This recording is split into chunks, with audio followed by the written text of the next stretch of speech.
It's the Wealth Webinar series, and I'm Albert Einstein teaching you about the eighth wonder of the world, the most powerful thing in the universe, and that is compound interest. Let's get rolling.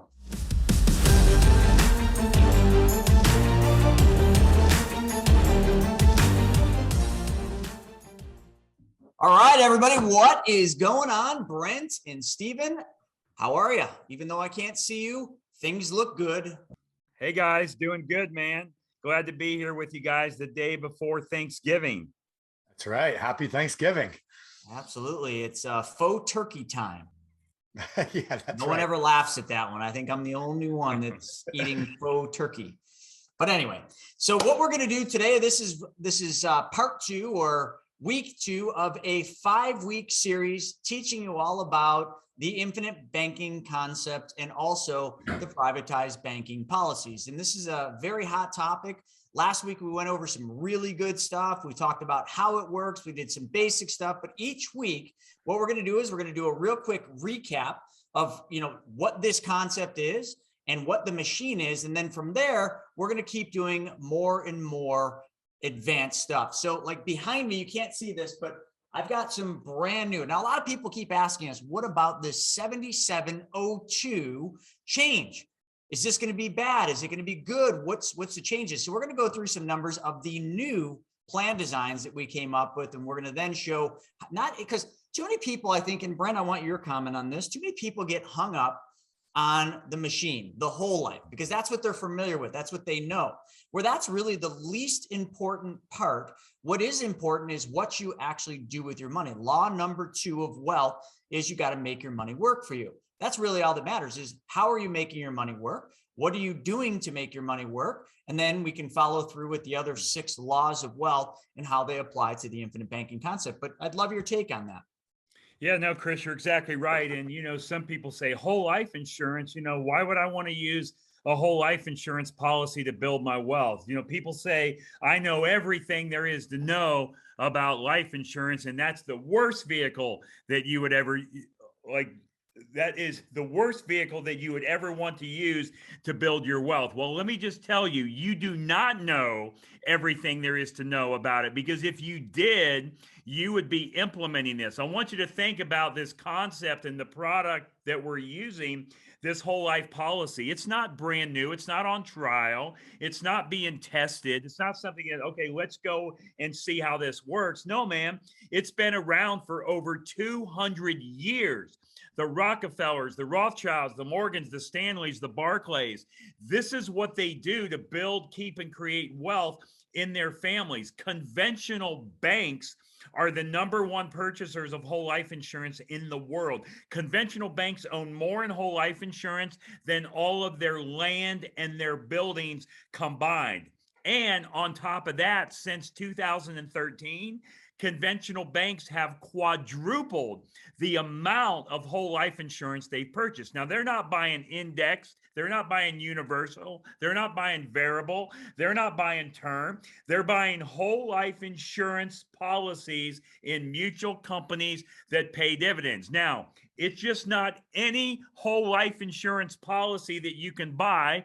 I'll kind of use a term how a guy named Dexter Holiday that's on this call, he always remembers me by saying, hey, this is not any policy that you can buy. This is not the policy that you can go buy from your broke ass brother-in-law that sells life insurance, right? We all have a brother-in-law that sells life insurance. No, this is a specifically designed, specially engineered whole life policy that's designed for high immediate cash value. And my definition of immediate is within the first month, within the first 30 days. So all we're doing, Chris and Steven, is we're going to mimic and imitate what the wealthy have been doing for over 200 years. The thing that we're not doing is we're not going to reinvent the wheel. We're not going to change the way that it's been being done. We're just going to do exactly what they've been doing. Because look, if all of us have the same tools, we all have access to the same financial tools. us and the super wealthy, us and the super wealthy. We all have access to the same financial tools.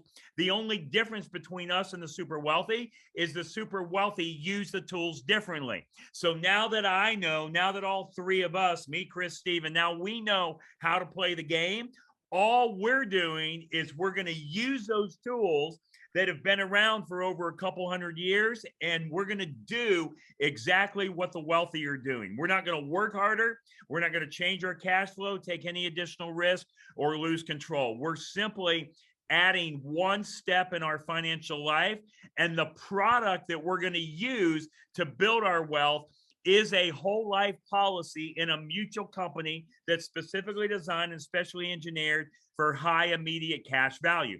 And if there's another product, another vehicle out there on this planet that's going to work better than this, then I want somebody to tell me what that is. But I've been looking for 15 years now, and I haven't found it. And if somebody else has something better, I want to know what it is.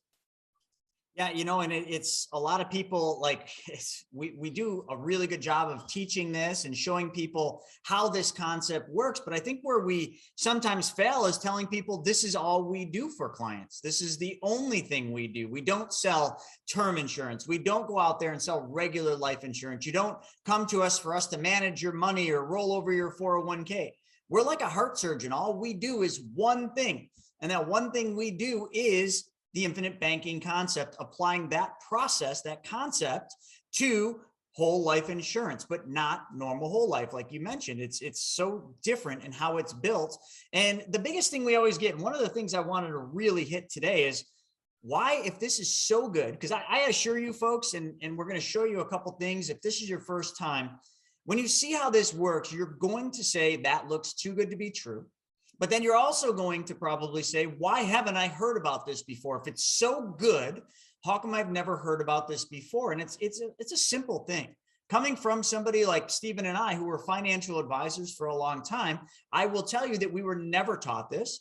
Your financial advisor was never taught this and never will be. Your life insurance agent or broke-ass brother-in-law was never taught this. Even though they know what whole life is, they've never been shown how to build a whole life the way that we do it, because it is so specialized. And the other reason is because most of them, I don't know a single financial advisor, a single life insurance agent, or a single bank broker that would gladly be okay to giving up 60 to 90% of their income just to help every one of these awesome people watching this training today make more money. I don't know. Maybe I'm crazy to think that, there's a lot more people out there willing to give up 60 to 90% of their income, but that might very well be the number one reason none of you that haven't heard about this have heard about it before. That was a play on words. So that's why you haven't heard about it. I'll keep that nice and simple. And Chris, yeah, I was just going to add, that's the one thing that I hear, because I'm on the phone all day long with clients and new people that are interested in infinite banking. And the number one thing I hear all day is, why did I not learn about this earlier in life? Why didn't I know about this 10 years ago? I don't care if they're 60 or 25. Why didn't I learn about this 10 years ago? It's the number one thing that I hear. And for me, whenever I dig into a new financial topic, I go deep into it. And, when I learned about self-directed IRAs, I thought those were the most powerful tools for real estate investors, for building wealth, for growing your retirement out there. And now I've been learning about infinite banking now for going on 2 years now. I'm starting my third year in this business. And I learn something new every single day about it. It's just the power that's behind infinite banking. And so, our mission right now is just to get out in front of as many people and share this powerful financial education with as many people as possible, because I'm sick of hearing that. I'm sick of saying, why didn't I start this 10 years ago? I want everyone to be able to start it when they're 5 years old, when they're 18 years old, right now in life, no matter what, and take advantage of it for them and their families for the rest of their lives. Yeah. And let me bring up one other thing. This is what you have heard of, because I already saw a couple of people message in. A lot of people, when we start talking about this, their minds instantly go to IULs, indexed universal life policies. And the reason for that is that's what their broker's talking about. That's what they're hearing, in all the ads that they're getting. They're hearing about two things: buy term and invest the difference. How many of you have heard of that? Say I. Like in the chat right now, let's practice. How many of you have heard that buy term and invest the difference is the best strategy? Type in I. Now, let me ask you, how many of you have also heard about how good indexed universal life policies are? Put yes in the chat. So we got a whole bunch of eyes coming in from Dave Ramsey, Susie Orman, or everybody else. So now that we've kind of, basically put this up, that those are the things you've heard about. You know all about buy term invest the difference. You know all about IULs. Have you ever just like taken a step back and asked yourself, why is it that I've heard about these and these sound so good, invest in buy term invest the difference or IULs, but then what you guys are talking about, these specially designed and engineered whole life plans, by the way, Dave Ramsey says they're terrible, and Susie Orman followed right behind. You guys are designing these whole lives and then applying the infinite banking concept. Why haven't I heard about this? Easy. And you guys can all do your own due diligence. There's this new thing that came out, and this might be the biggest piece of advice I can give all of you. Grab a pen and a piece of paper and write this down, because this is the kind of the almighty for any information you need. It's called Google. Just write that down. So just now that I've gave you guys the best secret there is, this thing called Google, you can do your own research. But here's why you have heard of term insurance and invest the difference. We'll get to the invest the difference later. When you look at an insurance company or any business out there, I don't care if it's a hair salon, I don't care if it's a department store, what do they advertise the most? Isn't it the product that they make the most amount of money on? The highest profit product? Do car dealerships, do the most advertising on the car that's the loss leader that everybody wants, maybe people want, but they don't make much? No, they advertise the one they make the most on. Term insurance. And Brent, please correct me if I'm wrong on this.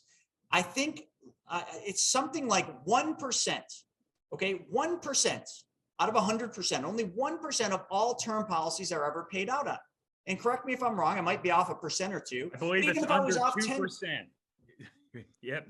2? So it's a number less than 2%. All Correct. term policies in existence, it's going to be less than 2% are ever going to pay out. Remember, term insurance has no cash value. It has death benefit only. Yeah. So it only pays out if you die within that term. And if the insurance company, they really thought that you were going to die within that term, they would never sell you or issue you the policy. So less than 2% of all term policies ever pay out. So it's kind of like going to Vegas and thinking you're going to win. It's probably not going to happen.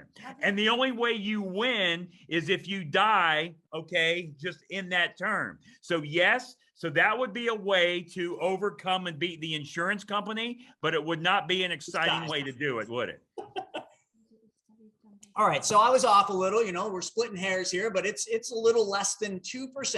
So Hey, all Chris, the term policies, yeah. Hey, Chris, I want to say one thing. That study, less than 2%, that is a study done by Penn State University. So that's how you can fact check what I'm telling you. Okay. So if all of you owned a business and you had a product that you sold and you only had to fulfill, or your profit margin was 98%, what product would you promote? What product would you talk about? What product would you teach your salespeople to sell? And what product would you spend the most money marketing? Would it be the one that you have to always pay out on? Whole life, right? You got to always pay out on that because, hey, it's for your whole life. Unless you lapse the policy, the insurance company's on the hook to pay a death benefit to your family the day you graduate. Go to that place. Now, or would you promote the product that you have a 98, we'll call it 98% profit margin, and you only have to pay out on 2%?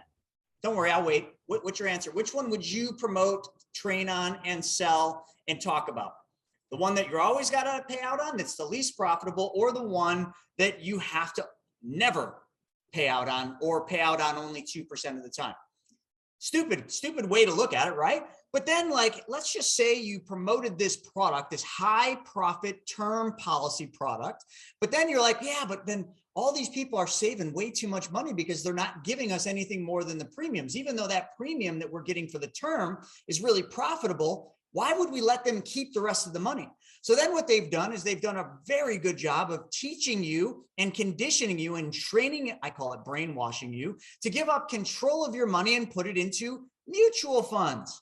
Dave Ramsey, still in today's era of ETFs and all these great places you can put your money, talks about mutual funds. The most expensive investment in that whole realm. They're more expensive than ETFs. They're more expensive than buying a stock, but oh, they're diversified. Put your money in mutual funds. Who owns most of the mutual fund families out there? Life insurance companies, financial companies, right? The same people selling you the term that is highly profitable, conditioned you to give up control of your money and put it into another highly profitable product called mutual funds. And now all of a sudden, let's put a really cool tagline, like a TikTok ad, right? That little banner ad, buy term and invest the difference. Now, do you wonder why you've heard about this? Do you wonder why everybody talks about this? You wonder why insurance companies market this?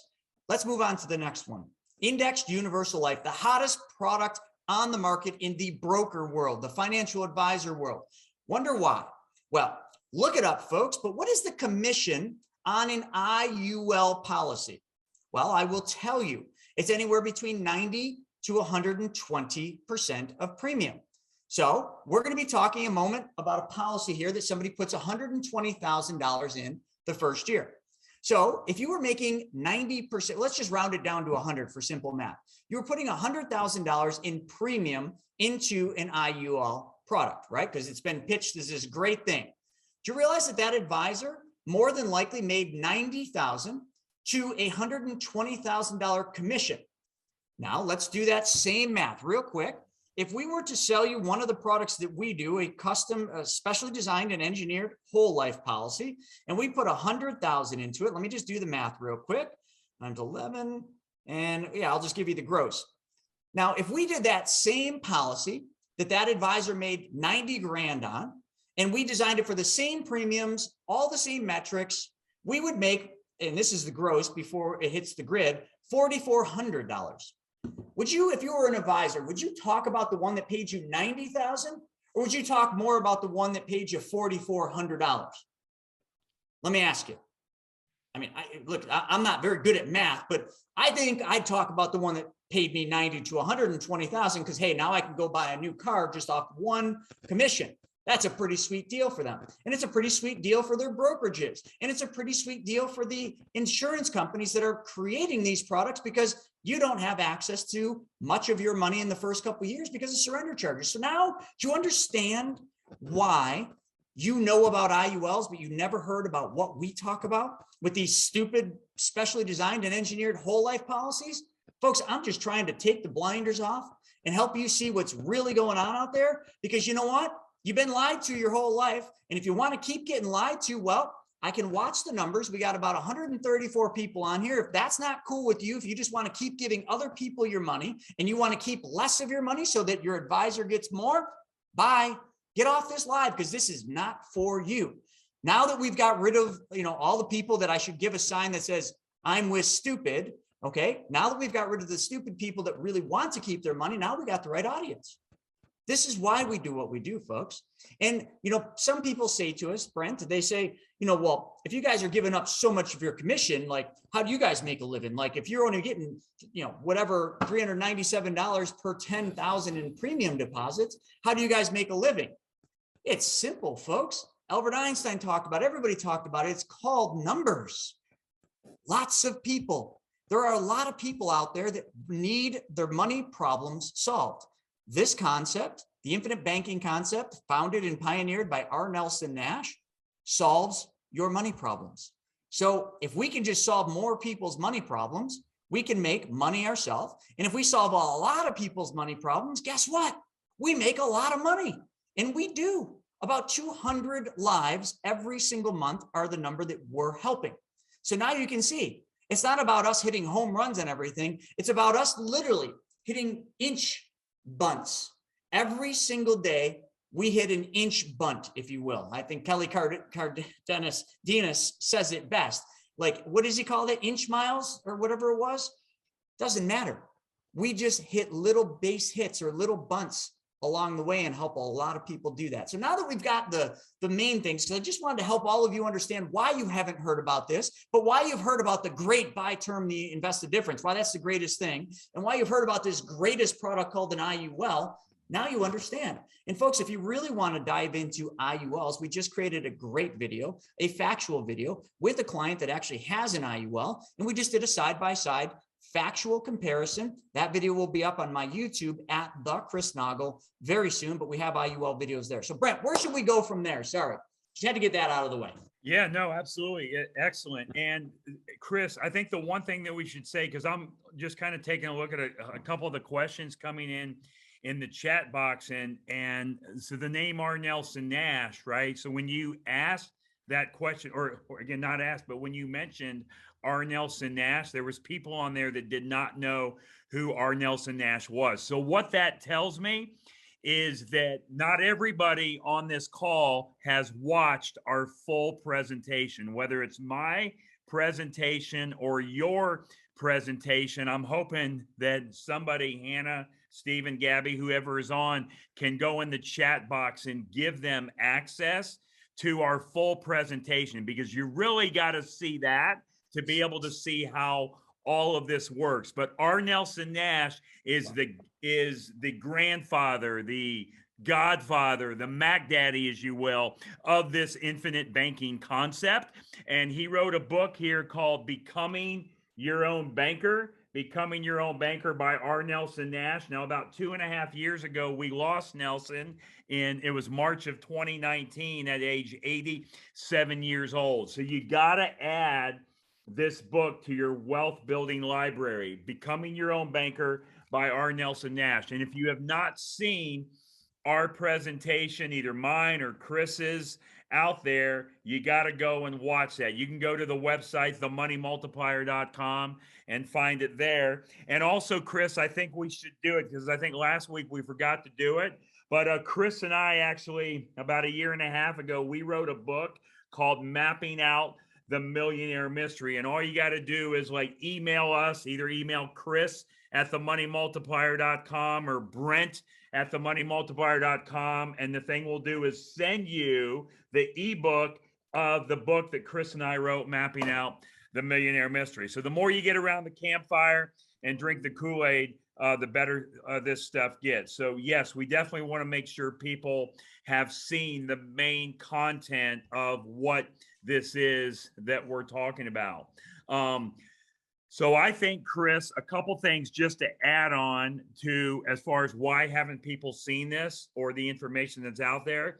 Well, again, I mean, I think a lot of people have been exposed to this concept, but they've been exposed to it in a way that they didn't really put the pieces together. And I'm just going to give a couple examples of that, because as I said earlier, this concept has been around for over 200 years. Our tax code has only been here since 1913, right? So this concept was way here before the tax code.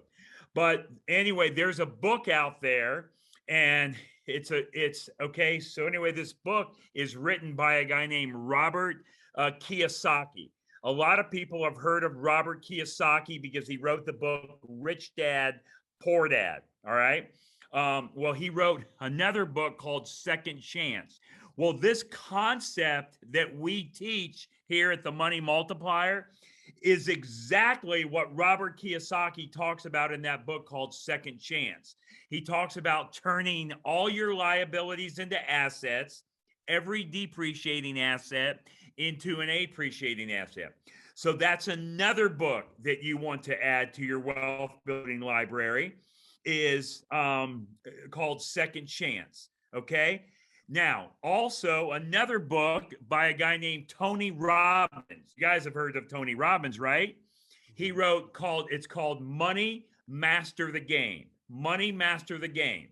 And just in that book, in chapter 5.4 of the Tony Robbins book, this is exactly what he's talking about. But see, all of you guys have probably read those books, or a lot of you have. Maybe you've read one, maybe you've read both, and you've read the book and you walked right through it, you read right through it, and you didn't know what in the hell it meant, and you didn't take the time to go back and see, okay, what does this really mean? What are they talking about? Well, this is what they're talking about, because the concept has been around for over 200 years, okay? Now, I'm going to give you one last reference.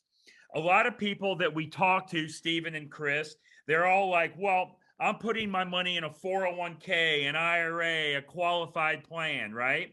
And because So, okay, so the reason they're doing that is because that's what they've been taught to do. That's what our parents, our grandparents, our friends, our colleagues, our coworkers have taught us to do. That's just what we know. That's what we've been told to do, is put your money in a 401k. Well, so if you do that, what happens? You totally give up control of that money. Now you've got somebody else in control. It's not possible to use your money and get that money out before you're age 59 and a half, okay, unless you pay the tax and the penalty. Now the penalty, or again, I'm sorry, the tax is always going to be there on the money. The tax will always be there. So no matter when you get the money out, you're going to pay the tax on it, right? So the only thing you're avoiding by leaving that money in there until you're 59 and a half is the penalty.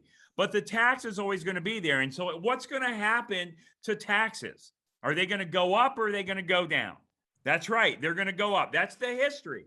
The history has been the taxes go up. And even if they don't go up, aren't we taxed on more stuff all the time? All right. Now, is a dollar worth more today or in the future?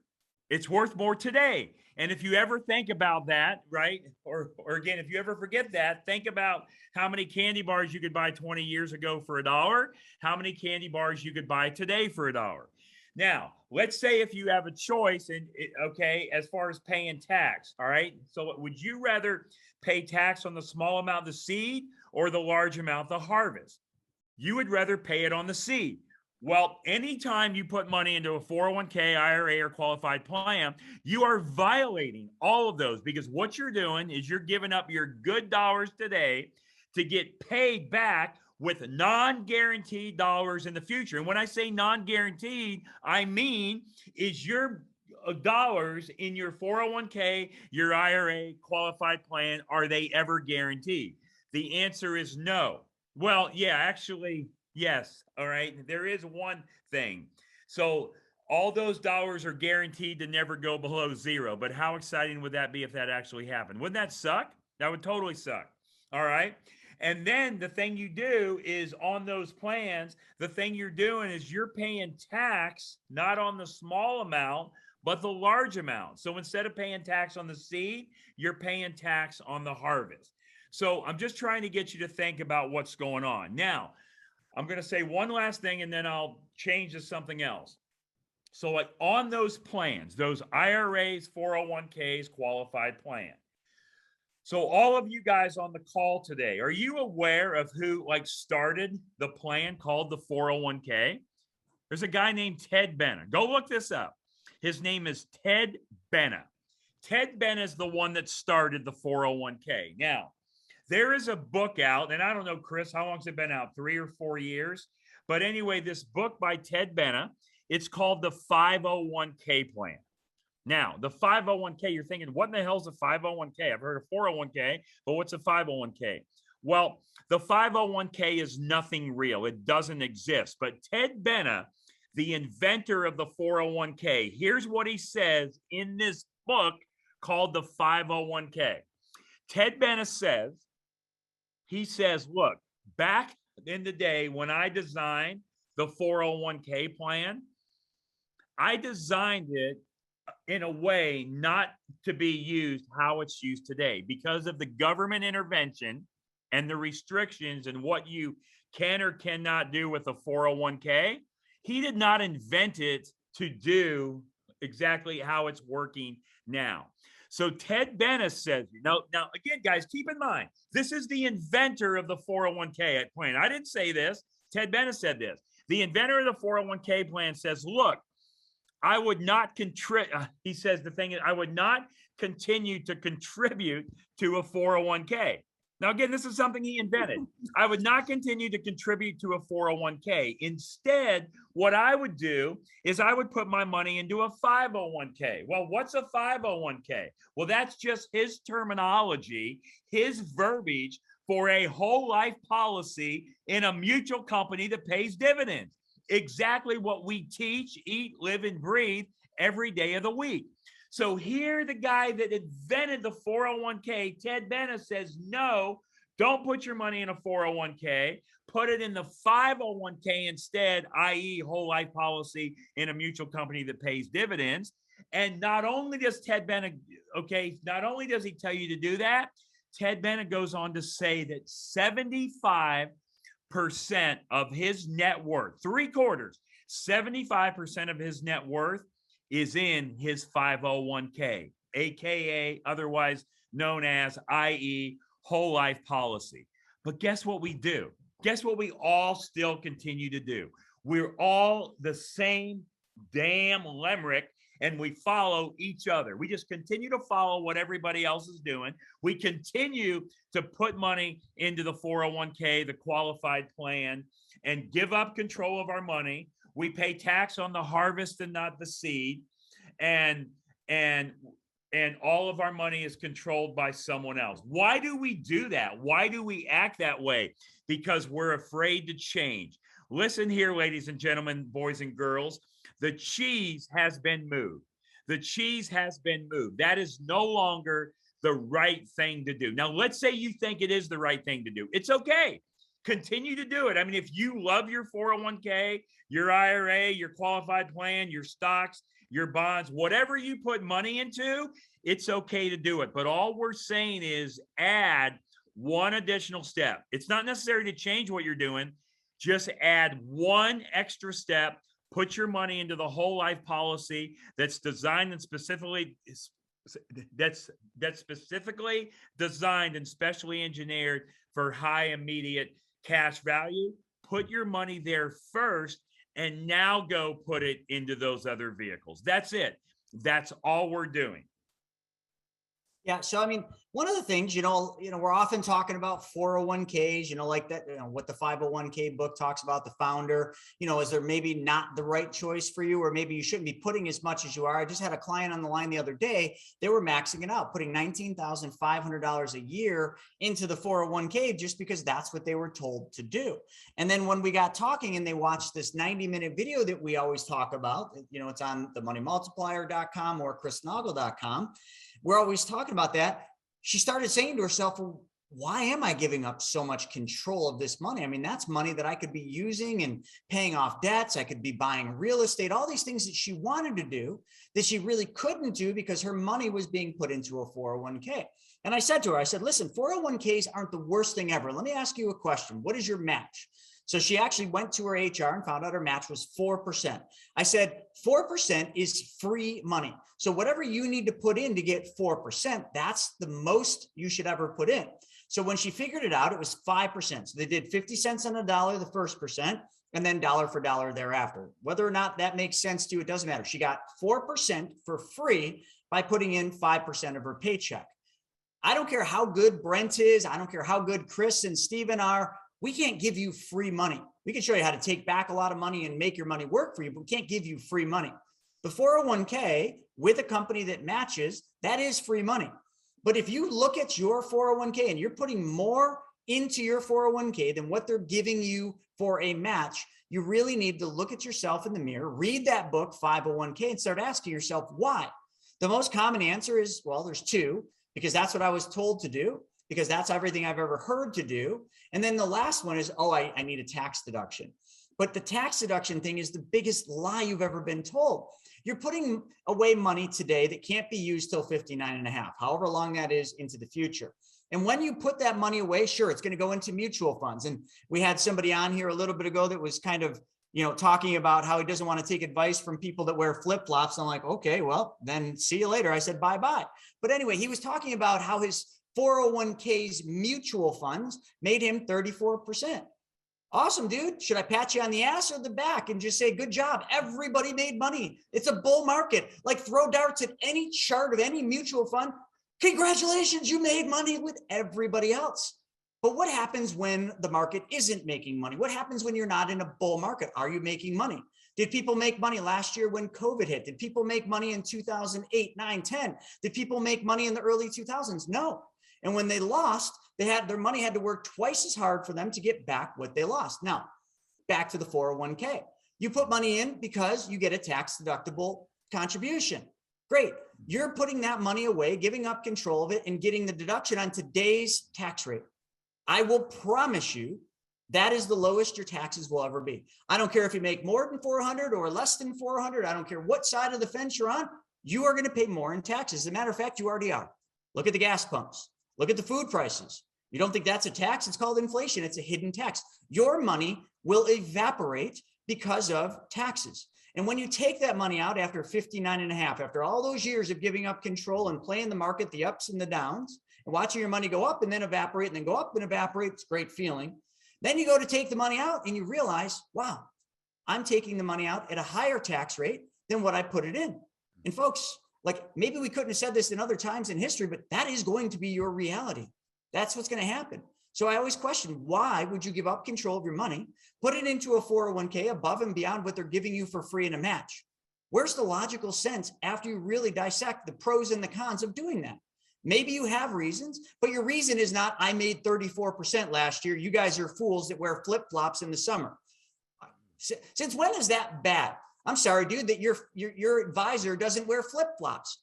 Or matter of fact, I'm sorry that your advisor must wear a stuffy suit every single day when he's even home with his family. And when he's on the beach, he's got his dress shoes on. How much of an idiot does he look at like when he's out in Destin, Florida, standing on a white sand beach and he's got dress shoes and a suit on just to impress you? Folks, sometimes the reasons we do things and the excuses we make in our own minds make no logical sense for you, for your financial future, and for where you're trying to go. Think about it. I'm not saying that the infinite banking concept works for every single one of you. I'm not saying that this is a silver bullet. I'm not saying that the whole life is the best thing ever. Sometimes in certain situations, we tell people this isn't a good fit for you. Just did it last week. But for those of you that understand this and take the time to get informed, because there's really only two people, right? The uninformed and the informed. All of you are the 5%. That's why you're here. You are here to get informed. You are here to learn.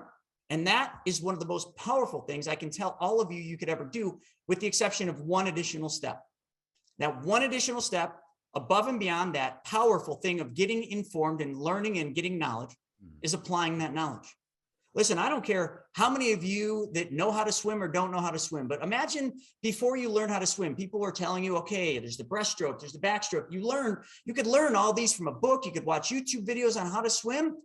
But how many of you then would go around and tell all your friends, hey, I know how to swim, but you've never actually jumped in the pool? Once you jump in the pool, all the knowledge you learned outside of the pool from YouTube, from books and everything else, now all of a sudden you get to apply that. And I promise you, it's going to be different. It's going to feel different. And it's going to be a little bit of a learning curve. But once you learn that, how many of you cannot swim now? Once you learn it, you can't unlearn it. And then you just get better and better. And depending on who you are and what you're trying to do, some of you will go very far with this. I'll use my example. Like, I remember a short time ago, before I knew Brent, I did everything the traditional way, what I was taught as a financial advisor. And I rode the proverbial roller coaster ride. Had money, then I gave it all back. Then I had money again, and then I lost it all again. How many of you know somebody that's had money and then they give it back? Then they have money again and then they give it back. I guarantee you, all of you. So if we want to get off of the roller coaster ride and we want to take some of our money, maybe not all of our money, some of our money, and just try something different by just adding one step, and that is where your money goes. Now you're ready to learn. Now you're ready to apply. And now you can see how this will change your life. Because when I learned this, I swear on everything I know wholly, this changed my life. This changed my family's life. And this will change my daughter's family's life. And all I had to do, folks, was change one thing. And that was where my money went first. If that is not compelling enough for you, I'm sorry, we can't help you. If it is compelling to you, this is going to be one hell of a ride for you, because we're going to show you how to get all the money back for every single car you ever buy, drive, and own. We are going to show you how to take back all the money you're giving away on the credit cards, the debts, and everything else. We're going to show you how to maybe do real estate, become a private lender. All the things you read about in the books, you too can have. Because whatever you ask of life, life will give it if you put the time and the work in. And none of us here are telling you that there's not work involved in this. There is. It's a new skill. You got to change your mindset. You got to learn how to ride the backward bicycle. But once you do, you will never, ever go back to not riding the backward bicycle. You'll look at everybody else that comes into your life that isn't riding the backward bicycle, being their own bank is what I'm talking about. And you will ask them, how do you not know about this? You will ask them, why are you not doing this? And then they'll say, well, that's stupid. That sounds dumb. Whole life, that's a terrible thing. And then you have to take yourself and put yourself back in the shoes that you were in a long time ago, flip-flops or dress shoes, don't care. Okay. Go back in those old days and you'll have to ask yourself, I was that person. How did I go on this journey? What did I have to step over? How did I have to change my mindset? Because people tell us all the time. I told my loved ones, I told my family, I was at Christmas and I was telling them about this amazing thing called the infinite banking concept. And they all said I was stupid. They all said, you're an idiot. They all said, Dave Ramsey said that was a scam. Just remember, those are the hurdles you're going to have to go through. All of our journeys are going to start the same right there. No one in my family, not one person in my family, except for my mother, but I fund her policies, and my wife, but like my dad, my stepmom, my sisters, none of them do this. None of them. And that is sad. It is very sad. But you know what? If I can't help them because they know everything, I can help you and Brent can help you. And that's what we're going to do. So let's talk a little bit about some of the other things. Sorry to go on that little thing, but you know what? When I see comments like that come in about flip-flops and about, oh, I made 34% and oh, I got this money in the 401k and this banking cult is what he said. Sometimes I just got to rewind and just kind of reset the room and just be like, for those of you that don't like flip-flops, that can't take financial advice from someone that wears flip-flops on a nice sunny summer day, good. We can't help you and we don't want to help you. Very Chris, simple. I got to make a comment on this, man. I got to make a comment on the flip-flop thing. I just came back from Captiva, Florida. I went over there Friday, came back last night. And I was over just at our house in Captiva. And there's a guy that's over there and he's been there for about 2.5 years now. And his name is RJ. And RJ he's been there. He moved in about 2.5 years ago. I hardly ever, every time I see that guy, he hardly ever has shoes on at all. And if I do see him with shoes, it's always flip-flops, always. But he hardly ever has shoes. Now, let me tell you about RJ. RJ sold his business about 2.5 years ago. It was a software business for learning, some kind of like software resource learning business. He sold it for $480 million. And the guy doesn't wear shoes, right? He sold his business for $480 million. Now, he's a little ticked off because if he would have held his business for another year, a year and a half, that business now is worth a little over $1 billion with $1 billion. So we always tease him. We say, what the hell's wrong with you, RJ? You could have been a billionaire, but you're only a half a billionaire, you know? You couldn't have held out just a little bit longer. And I got to say another comment on this. I remember back when I opened up my first chiropractic office, and it was in a town, it was called Ottawa, Kansas. And there was a patient that came in, and I'll just call her name, her name was Audanelle. And Audanelle came in, and I had the treatment plan all designed out for her. And her treatment plan was going to require her coming in, so like 3 times a week. And at the time, our price for an adjustment, it was going to be $40 an adjustment. So every time she came in to get care, it was going to be $40. And I told her she needed to come in 3 times a week. Well, so Audanelle had no health insurance that covered chiropractic care. And Audanelle, her job was a greeter at Walmart. She was a Walmart greeter. That's what she did. So in my mind, I thought to myself, and I even told my wife, I said, there's no way Audanelle is going to come in and do this treatment plan because she's got to pay $40 each time she comes in, and she's coming in 3 times a week. It's $120. So there's no way Audanelle is going to be able to do that because Audanelle was by herself. She was single. She was the only income, had no kids, not married, and working as a Walmart greeter. Well, let me just tell you, Audanelle remained a patient in that office until I sold that office, and she never missed a visit. and she never missed a payment. But because of my simple mind and stupidity, I was putting her in a box. I was kind of putting her in a little hole and saying, Audinell can't do it. There's no way. Well, what the hell do I know about Audinell or anybody else for that matter of where they come from or what they're doing? So that taught me a very valuable lesson. I never judge anybody with the way they talk, the way they look, how they dress, where they live, because you never, ever know what someone else knows at all. And so that taught me that day, and just from that point on. So that flip-flop thing just kind of made me think of that. So folks, we've talked a lot about mindset, and I know you're all here to learn how to actually apply your infinite banking. But here's the reason we talk about mindset so much is if your mindset's wrong, we can't help you. If your mindset's wrong, we can't show you the way to financial freedom. We can't show you how this works. That's why we beat that up so much. But now that we got that done, we all understand that wealthy people wear flip-flops, and a lot of them just wear t-shirts. You've seen it on TV, you know, from Steve Jobs to Mark Zuckerberg, like they wear the same damn stuff, and they can buy gold-plated t-shirts with insomnias saying anything they want, right? Like, so now that we've got that out of the way, let's talk about a couple things. These are some things that I wrote down that often come up as misconceptions, or just maybe people just don't understand it. Well, why, Chris, if I start my own bank, I want to do business with my bank because it's my business. I want to make deposits in my bank. We call them premium deposits. But right there's another mindset. I get people all the time calling me up and saying, hey, when do I have to pay that premium?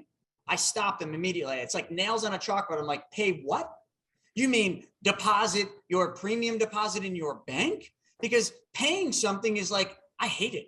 This morning, I had to come in and I had to pay my gas bill, my utility bill. I had to pay my term insurance bill, $668. Those were payments, man. That was hard. I picked that pen up, my hands shaking, grinding my teeth. I'm like, you son of a, and I'm paying the bills. Okay. No one likes writing bills. Okay. In term insurance, just so you know, that premium is a bill because I know they're not going to pay out on it. It's just in case. That's all that is. And I love term insurance. So I'm not an anti-term guy, but all those were paying something. But you know what? How many of you go into your bank or go through the drive-through at the bank and you make your deposit? How do you feel? You're like, shit, I'm here making my deposit. Woo! I'm going to have more money. That's how you need to feel when you're making premium deposits into your bank, because that's what it is. It is your bank. But people often say things like, well, when can I stop making premiums into my policy? When can I stop paying those premiums? Mindset problem. Okay. You mean, when can you stop depositing money in your bank? I heard this from Brent over and over. Like I have listened to Brent do his presentation probably 100 times, probably more than any of you combined, maybe not combined, but I've listened to it. And he always says, I've never met anybody in my life that will ever want to stop making deposits in their bank or something to that tune. And it makes all sense, right? Who wants to stop making deposits in your bank? None of you. So that's a thing. The other thing, when people say, when can I stop paying? Well, the answer is after 10 years. All of you that start your banking systems and your policies, you can stop making premium payments after the 10th year. You can call up the insurance company and be like, hey, I want to stop making deposits into my bank. Can we do that? Yep. The insurance company will gladly, with a big smile, reduce your death benefit down and do what's called an RPU, reduce paid up policy. You'll still have access to your cash flow. You can still use it for banking, but now you no longer can make deposits into your bank. If that's what you want, then there's a problem, but that's the answer for that. And the other thing people often talk about is, why would I deposit money in my bank, those premium deposits, and then have to borrow it back and pay interest to the insurance company? Brent, this is a big one. And I think the only way to really explain this one, and I'd love your take and Steven's as well, is to explain it, but I'm just a math guy and I'm a visual guy. So I've got someone's policy up here. We don't have their name on it, and I can't tell you what company it is, but this is one of those new 7702 plans. Yes, this plan only has a guaranteed interest rate of 2%. No more 4%. It's only 2%. But in a moment, you're going to see how that's not a big deal, because it still performs incredibly well. It actually performs better than the old ones. The dividend is still the same. The payout's still the same, but there's some drastic difference internally that we know that you don't have to so much, that makes these numbers happen. So in a second, I just want to prove to you that you being your own bank, making premium deposits into your bank and then taking loans from your bank makes mathematical certain sense. And we're just going to mathematically prove that to you with this stupid illustration and this stupid whole life behind me. Fair enough? So Brent, let's hit that first, because this comes up all the time.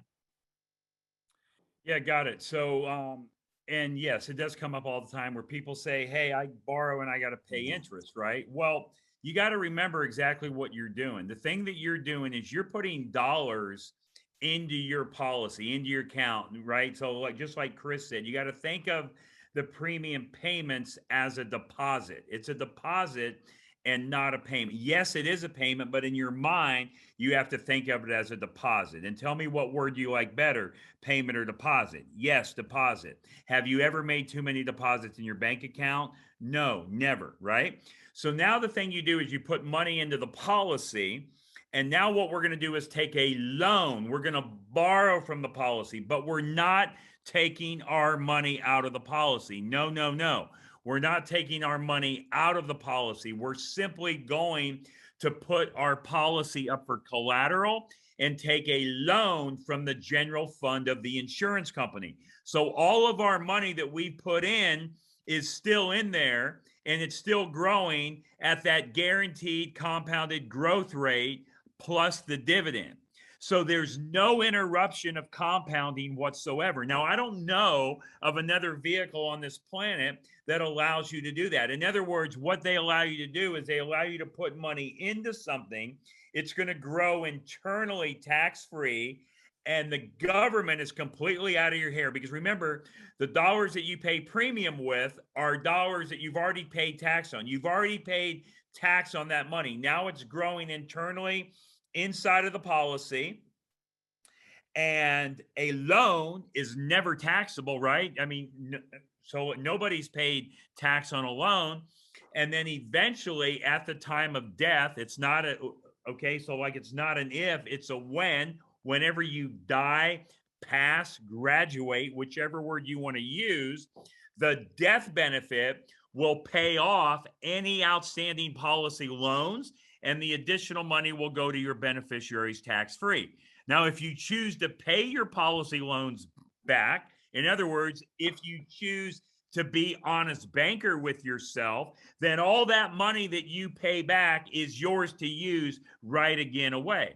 But as long as you have use for that money, as long as you have debts that you're paying, as long as you're making investments, continue to keep that money in motion. I don't worry about sending back my policy loan payments to the insurance company. If I can use that money and I have use for it, I'm going to continue to use it.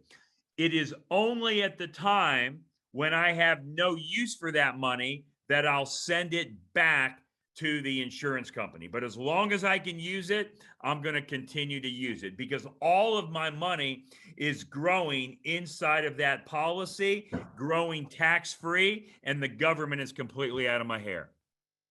Wow. I don't even think we need numbers to kind of show that. But you know what? Here's one bad part. And, people always say, oh, you guys always talk about all the good things. What are the bad things? Well, let me just give you one.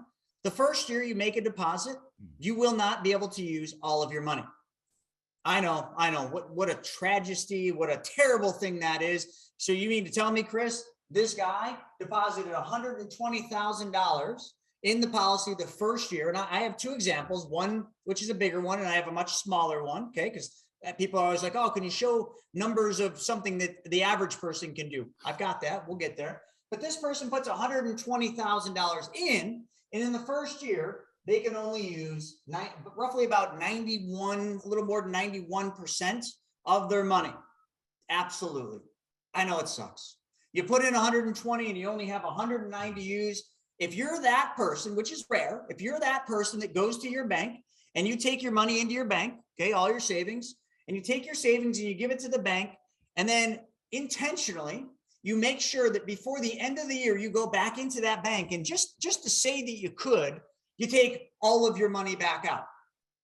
And then you come on this live and you said, hey, told you, my bank, I can take all of my money out, not just that stupid 91% that insurance company, gave me.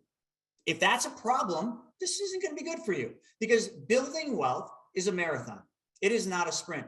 I don't know any billionaire. I don't know any multimillionaire that got there sprinting to build the wealth they did. Most of them, it took decades. It took sometimes 20, 30, 40 years to build the wealth they have. It takes time. Just look at Warren Buffett. He's been investing since he was a kid. That's why he's one of the richest people or wealthiest people in the world. That's a marathon, folks. This system in building wealth is a marathon. So if you're in a rush and you're trying to get rich quick, well, then this kind of rules you out. You put 120 in, you only got 91% available. Okay. So that's the first negative thing. But now we get to the cool stuff. So year two, this person came in and they put 20,000 in the second year. And remember, how we look at this is banking. When you deposit your money in the bank, let's go back one step. So when you put your 120 in your traditional bank, does the bank put that money in a little box in the back with your name on it? Nope. They loan that money out to Joseph, to James, to Andrew. They loan that money out as quick as they can. They move their money. It's law number 2 of building wealth. Your money must work for you. Your money has to be in motion. So just to be clear, how we're going to look at everything today and always, if somebody put 120 in, we are assuming that they have now put their money to work. Okay, I'm just going to write money working. So they took out 109,000. We're just going to assume at least most of the deposit that they put in, they're going to send to work. Just the rules of engagement, right? So in doing that, the return that we care about, year one, if you did that, you lost 8.91% right here. Okay. First year is the worst year. Get over it, because every year thereafter is going to get pretty darn sweet, because the second year we come in and we put in up 20 grand. Now, the person in this case put 100 grand in as a dump and 20 grand as their premium deposit. So that's how we built this. Puts 20 grand in, and then the second year, oh wow, takes out more than 20 grand, not much more, $61 more, or 0.31%. Now you're not writing home about that. You're not going to call your sisters and brothers and family members and be like, you're never going to believe this. I put $20,000 into this awesome banking policy and I just took out $20,061. You need to do this. No, but the good news is at this point in every day for the rest of your life, there's one thing that can happen. Whatever you deposit, you're going to take more out than what you put in. Now that's something you could call your sister about and be like, sweetie, I know we haven't talked in a while, but you know what? I got this thing where every dollar I put into it from this day forward, every dollar I put in, I will take out more than what I put in, guaranteed. That's pretty cool. So we're going to assume that this person moves $20,000 and makes that money go to work. So now as we keep going, and I'm going to go quicker, I'm going to jump down to year 5, because remember, every year, this person's going to deposit $20,000 into their banking policy. Now, that's their option. I want to be clear about this. These numbers that I'm giving you, that's their option. Their obligation, the amount that they have to put in if things got really tough, is $8,120. That's right. Their option is to put in 20 grand. Their obligation is 8,120. Just to be clear, that's how much fluctuation you can do in your premium deposits. You're not locked into 20, but if you build it for 20, try to put 20 in. If one year you fall short, put less in, make it up the next year. Get the drift? So now year 5, this person puts in 20 grand. And year 5, this person takes out 23,000. And every year it was more. 20 goes in, more comes out. So in this case, that $20,000 that year made $3,574. So if what we wanted to figure out is the return, how much did my money make that year? Here's how you do it to figure cash on cash return. There's lots of different ways to figure returns, but I'm giving you the real return that year. And that is our 20,000 we deposited made $3,000. Okay. Because remember, every year we're moving the money, we're making it go to work. So the only number that matters is how much did my $20,000 make me that year? Now, this is where uninterrupted compound interest really kicks in and helps. Joseph, what is $3,574? Because remember, that's the net gain divided into the 20,000 I deposited. What is my return? Okay, 17.87%. Now, let me ask all of you this. Did you make 17.87% in those risky investments you got money in? Most of you would probably say, yeah. Some of you might say, well, I fell a bit short, but most of you probably could say you did. And then I would ask the next question, did you have to pay tax on that? Some of you would say yes. Some of you would be like, nope, my money's in that 401k. Oh, so you're just saying you're going to pay more in taxes later. Got it. And then some of you would say, no, the money's in a Roth IRA. And I would say, good for you. Okay. But this is tax-free. All this gain that we just made, that 3,000 plus, is tax-free. And the other thing too, you got to look at is outside of the dividend here, most of that return is guaranteed. Okay. The dividend also, all these insurance companies have paid dividends consecutively for over 100 years. Second fact is, if I'm not mistaken, I know for a fact, actually, for 31 years, these insurance companies are paying the lowest dividends in a 31-year time frame. So those are the facts. So they could go up, they could go down, but we made 17.87. But let me go to the final stage here. And every year it's going to get to be more. I mean, we go to 10 years, you put in 18,028. Hey, Chris. Yes. Hey, Chris. Hey, so can you have the cameraman zoom in so we can see the numbers a little bit better? Oh, sorry. That's good. Okay, that's great. That's a lot better. Thank you. All right, sorry about that. So you can see here, 20 goes in, 23 comes out, 10th year, 18,028 goes in, 30,117 can come out. So Joseph, what is 30,117 minus 18,028, the amount of the deposit?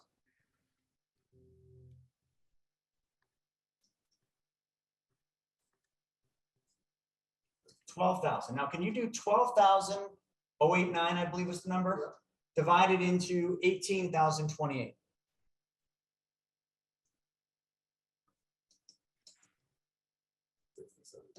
So that's a 67% cash on cash return on your money.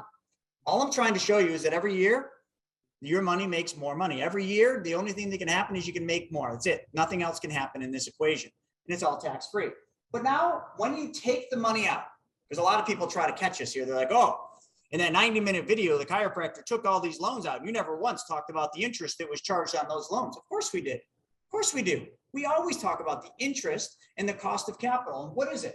So actually, Brent, this is, you know what company this is. What is the loan interest rate on this policy? These are brand new, so they're a little different. Is it 5%? No, it's not 5 on this one. Is it? Oh, the new ones. Yeah. So is it 3%? You know, I don't know. I don't know what the new loan interest. It's lower than 5. All right. So I believe it's 4. Yeah. No. So I don't know, Chris. I'm sorry. Right. I don't know off the top of my head. I'll ask Hannah when she comes back if she okay. knows. So we're going to get clarification. These are brand new, folks. Literally, like, just went into effect. So excuse us for not knowing the exact numbers, but I think it's probably 3% is the cost of capital, but it could be 4%. Heck. Hey, Chris, I believe it's the guaranteed growth rate plus 1%. Yeah, so that would be if the guaranteed is 2, the loan interest rate, I believe, is 3. But don't hold us to that because I'm not 100% sure. Yeah, it's still showing 5 right now, so they haven't made the changes. Okay, so let's just do, all right, so we think it's 3 but this is so new. Let's just give you the benefit of the doubt and assume the highest number that it could possibly be, and that is 5%, which I don't think it is. So 5% interest, which is what the old contracts did, but I think the new ones are lower. So let's just say for you to take out your money each year, the insurance company is going to charge you 5% simple interest. Let's go down and we can do a couple more of these, but if in year 5, you took all your money out, 23,000, so that money's out there working for you. We're not even going to talk about how much that money's making. It could be making 3 or 12 or 20. It doesn't matter. Okay. It's working for you. You made 17%. So let's just take out what that money cost us. So if we made 17.87 minus 5, what is the math on that? 12.87%. Now, 12.87% is how much money you made, but you took all your money out. So if you put all your money into this vehicle and you took it all out, and let's just pretend you didn't even make it go to work. You just ignored everything we taught you and you ignored the second law of wealth and you never put your money to work. You just took it all out and you just put it in your bank account. That'd be dumb. And we'd send you a sign that says, I'm stupid, but that's okay. Let's just pretend you did that. You made 12.87% in the 5th year net of cost of insurance. By the way, the death benefit on this plan in the 5th year is $1.6 million. So if this person passed away, $1.6 million is paid to his family. All those costs are factored out of that. There's a policy service fee of $50 a year. Yep, that's already out of there. And you still cleared 12.87% of that year. Anyone have a problem with that? Down here, I mean, this is getting silly, but I mean, hey, if we went the whole marathon and we went 10 years, well, we only made 62% that year. See, it's hard to figure it all out because every year the number's higher. Every year your spread gets bigger. You've heard us talk a lot about if you make 6 and you pay 5, you make a spread of 1. Does that look like a spread of 1? No, the number's always higher. Every single year, your compounding, your money is working for you with uninterrupted compound interest. So therefore, every single year, whatever your cost of money is, that interest rate, you make more. The spread gets bigger. Now do you see why the wealthy use this? Now do you understand why the banks are the #1 purchasers of whole life in the world? They get it. But Dave Ramsey clearly doesn't get this. We already know that. We've done a video all about how little he knows about what we do and these specially designed plans. But now you do know. So can you ever ignore that? Can you ever not remember that? It's hard not to. So if we then take those returns and we start applying that to the different things we do, like buying cars, do you understand now that's how we get all the money back for every single car we buy, drive, and own? I don't care if it's a Ford Focus, a Maserati, a G-Wagon, it doesn't matter what you buy, you get all the money back. So it changes the whole dynamic of everything you do because now you have a machine and a process to apply to your wealth building and your money that allows you to then get all the money back for everything. Because when you're the bank, it doesn't matter what you buy with your bank, what you take loans out to buy with your bank or invest on, all the money comes back to your bank, not somebody else's. You no longer use somebody else's bank because you own the business. Therefore, you participate and benefit your business, which is you. To me, sometimes I have a hard time when people ask the question. It's just lack of knowledge, but these numbers don't, and some people like, what would it be in year 3? Well, I don't know, you made 1,126. What's 1,126 divided into 20? So year 3 would be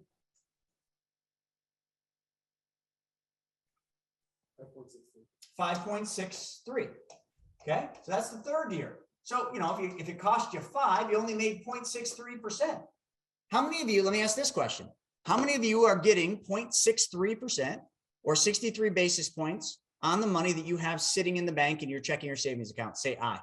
Anyone getting 0.63%? And someone might, I don't know, do banks pay 0.63% on any accounts anymore? It's probably rare. I'm just looking here. I want to see if anyone's getting 0.63% on your bank account. Okay. Let's see. Sean said, nope, 0.001. Let's see. Hell no. So in other words, here, this bank, your bank, allows you to take all the money out of your bank and still make 0.63%. Go into your bank, Bank of America or any bank you bank with, and give them all your money. And then just say, hey, how much do I make if I take all this out? Excuse me? What did you just say? Here's a Q-tip, but all I want to know is if I give you all this money and I take all this money out, how much are you going to pay me? Well, sir, if you give us your money and you take all your money out, we're going to pay you nothing because we have none of your money. I just wanted to make sure that that's how banks work, because I'm going to go over to the insurance company and I'm going to open my own bank. See, that's how it works. But don't forget, to get to these numbers, which all of you were excited about, you had to go through some pain and suffering in the first year. You didn't have access to all of your money in the first year. In the second year, you only made $61. What's $61 divided into 20?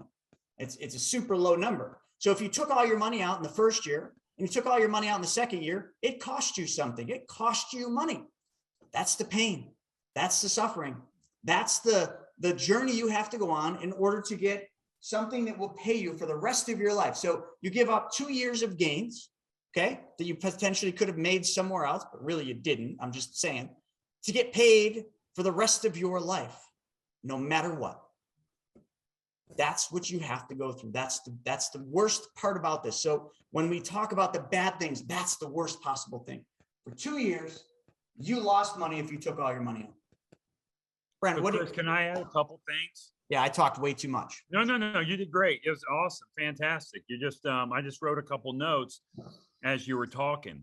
So all this information that you're showing on this screen, That is the worst possible thing that can happen, because this is the raw form of the illustration. So what this would mean is that all you did is you bought this policy and you put it on the shelf and you never used it for what we exactly teach, which is the banking concept. In other words, all you did is you put money into this policy and you let it sit.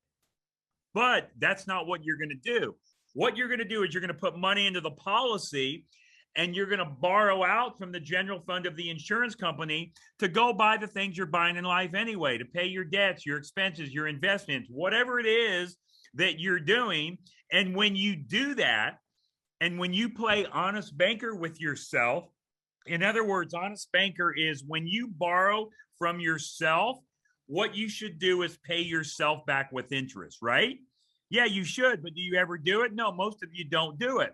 However, let's say you go to the conventional bank and borrow for just to buy a car or a house or like anything that you borrow from. If you put money on credit cards, are you expected to pay the bank back with interest when you borrow from them? Absolutely you are, but you never do it. Well, you've got to start treating your money the same way you treat a bank's money.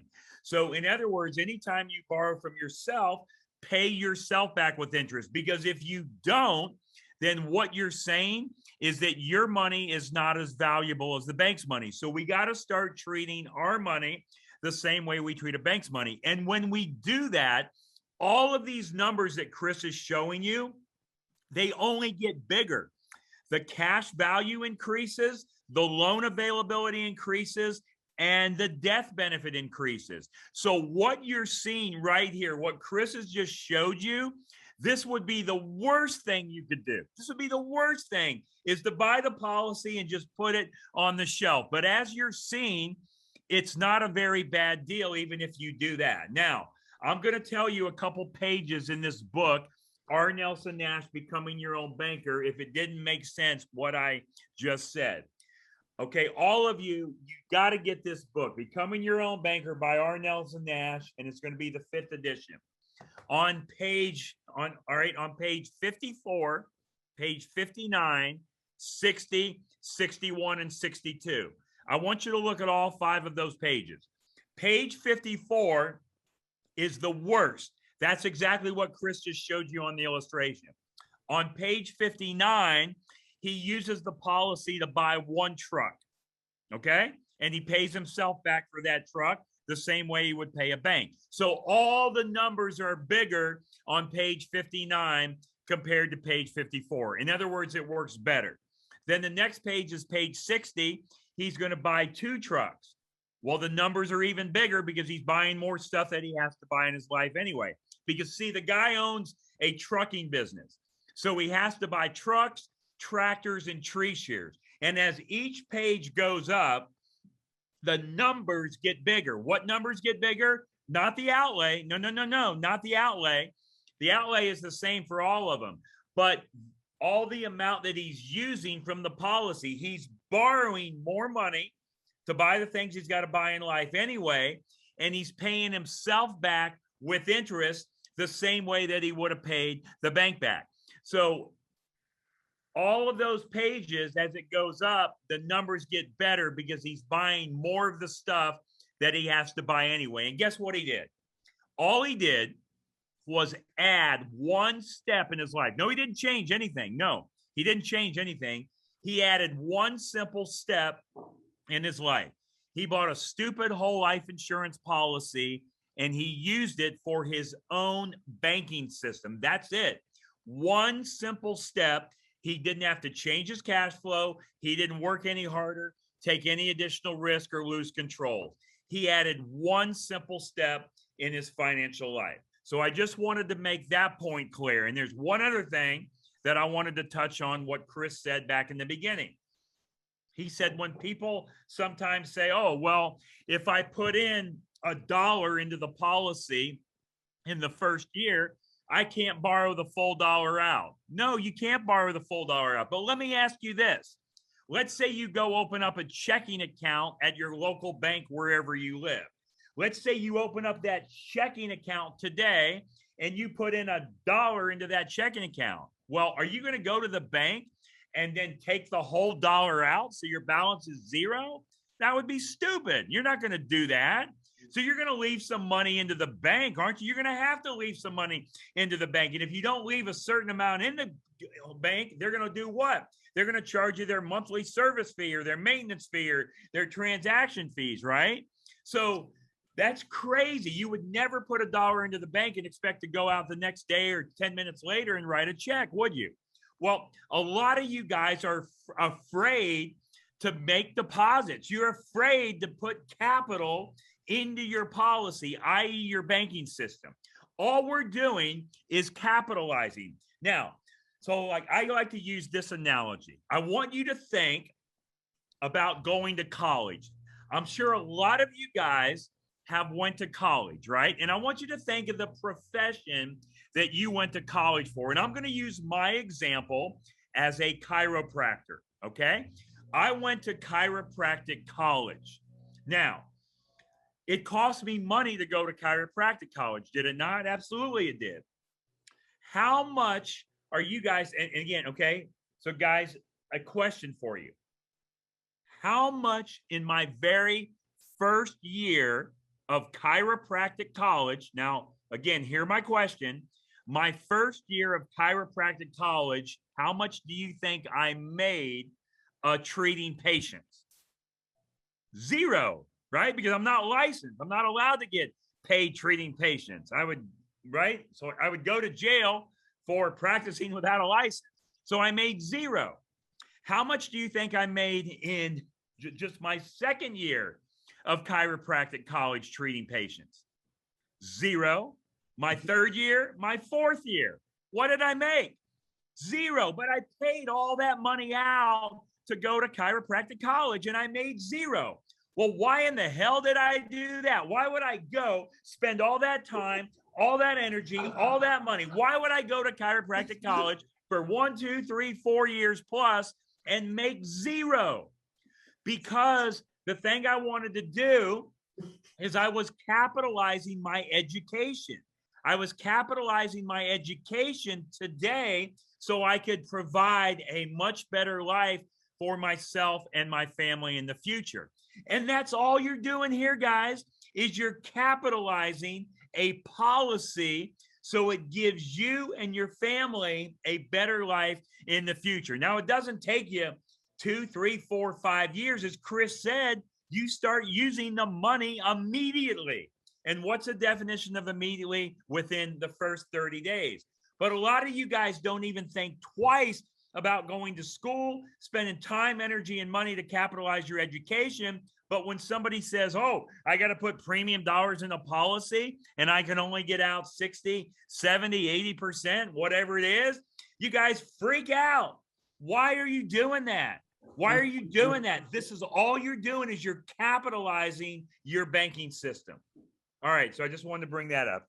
Brent, I thought I was the only one that on a daily training basis gets my blood pressure up. That was freaking awesome. That's all we're sitting here like clapping and you got the camera guy raising his hand. That was awesome, but it was true. And it's true. That's the craziest thing. So, you know, I want to get to the questions because we got a bunch of them pouring in and that's awesome because that's how you all learn, folks. If you don't ask questions, you don't get the answers to the right questions. We will answer all of them. One I want to hit real quick and James, if you could zoom in on this real quick, I want to just talk about one thing. And somebody caught this, which was phenomenal. They caught the fact that they said, well, wait a second. Why does the death benefit drop so much in the 8th year? And that's a great question. It's a really, really awesome question because in the 8th year, we lose a whole bunch of death benefit. We go from 1.7 million if we graduate down to 573,000. That sucks. But the first thing that I want to point out to that person that noticed this, I want to say thank you for catching that. Like really, honestly, like you're really paying attention. And it's a very critical thing that everybody needs to learn about. When we build these banking policies using these specially designed and engineered whole lives, the most important thing to understand is we are not building it to be your death benefit. We are not building this to be your sole life insurance that is going to take care of all your family should you graduate. It's going to have something, but what we're building this for is the maximum amount of cash that you can use for the infinite banking concept in your lifetime. And in doing that, to get the efficiency, the most important thing is we got to get rid of as many of the costs in this policy as we can. Dave Ramsey should mail us a thank you letter for using term insurance, because a large portion of your death benefit is none other than a term rider. Dave, we took your advice, buddy. Buy term because it's cheap. We did it. We use term insurance to support the majority of the death benefit that is required by the IRS. But you know what? When the IRS says through the MEC 7 pay rules, we don't need the death benefit on there, guess what we're doing? Hey, Dave, man, we canceled that term insurance. It was just getting too damn expensive. It was cutting into my profits. So all you're seeing here, when this death benefit goes from 1.7 to 573, we got rid of Dave Ramsey's term insurance. Sorry, Dave, we didn't need it anymore, because now our plan gets incredibly efficient, because all the costs that were associated with that term insurance rider that we put on for the sole reason of the IRS said we had to, we just got rid of it. But now what we've got in the policy is we've got a base policy, okay? We've got a base death benefit, which is single-handedly like a rocket, right? When you blast a rocket off, the boosters would be the equivalent of how we build it in the early years. But when we get into orbit, which is what we did in year 8 when we dropped the term, we don't need the booster rockets anymore. Now we just got our main rocket engine, which is the base, and that base keeps going up as time goes by.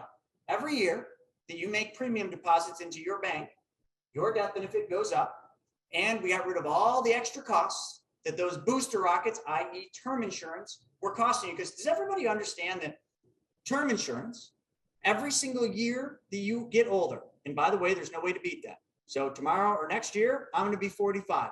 Next year, you're going to be older than you are this year. Do you realize that term insurance gets more expensive every single year? Oh, but Chris, I bought one of those 10-year terms or 20-year terms. Right. So they just increased your premium to cover those increasing costs over that period of time. It's all the same thing. It's how it works. So we don't want something that every year gets more expensive. We want fixed level costs, because that's how we make money. If we know what our costs are and we know that our money's compounding, we can predict this thing out for 5, 10, 15, 20 years pretty darn accurately, with the exception of only the dividend payment. That's why we do what we do, folks. So great observation on that. That was a good call, but I wanted to make sure I pointed that out, because a lot of people would view that as a negative, and it's actually a positive, because when we're building this, we're building it for banking, not for death benefit. Hey, Chris.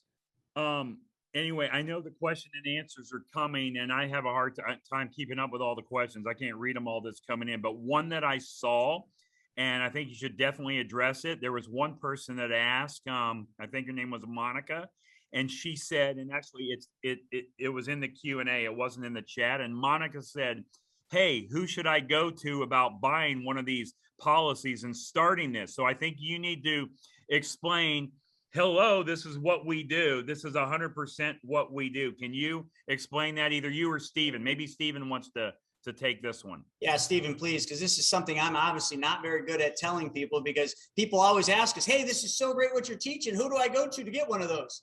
Steven, if you will. Yeah. I mean, absolutely. That's what we do, all day, every day is, talk on the phone about your personal situation, find out, what are your goals? What are you looking to accomplish? What kind of funding, deposit premiums would be right for you? Does it make sense to do maybe a dump in up front or not, or spread it over a couple of years? How much annually or monthly goes into the deposit? So we have that conversation on the initial phone call, answer any questions that you have, after watching the 90-minute full training video. And from there, it allows us to get all the information we need to be able to specifically design and engineer the policy to fit your needs and your goals. So I would love the opportunity to chat with you about your situation, Monica, and anybody else on here that is interested. So I put a couple links over in the chat box just now. So if you want to schedule a call with myself, it's the first link, or if you just want to hop onto our calendar where you can connect with any of our money mentors, you can use that second link on there. The only thing I ask is to please watch the full 90-minute video before the call, at least that. If you want to dig in and watch additional videos or learn more trainings, we have tons of content and specific trainings on the YouTube channel, youtube.com/the Chris Naugle. But yeah, definitely watch the full 90, at least schedule a call. And I look forward to talking with you. It's a lot of fun. Yeah. I mean, this is Yeah. all we So do. again, guys, just to be clear, this is what we do. So like when you want to do one of these policies, you're going to come to me, Chris, or Steven, or someone on our team and start the policy with us. So no, not that you're not going to send us a check ever. You'll never send any of us a check. We are going to be your servicing agent. So kind of think of us as okay. So in let's see, how should I say this? So I want you to think of us like when you go to buy car insurance from John Smith, for example. So the car insurance that you buy, right? When you write that check, and let's say John Smith works at Allstate. Well, the check that you write is not to John Smith, even though John Smith is your agent.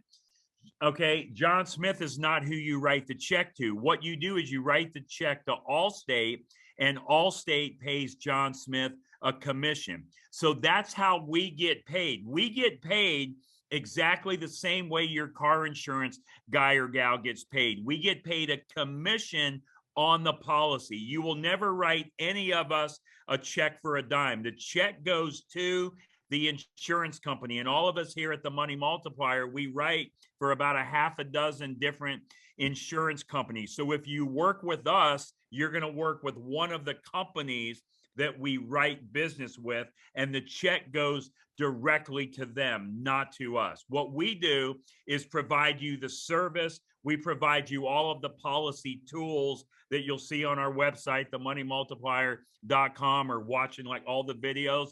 As a matter of fact, I think just a couple of weeks ago, Chris, I think we uploaded about 71 new videos of content. So if you haven't seen it already, go to the website, the ones that Steven has mentioned, or you can go to themoneymultiplier.com and watch that information as well.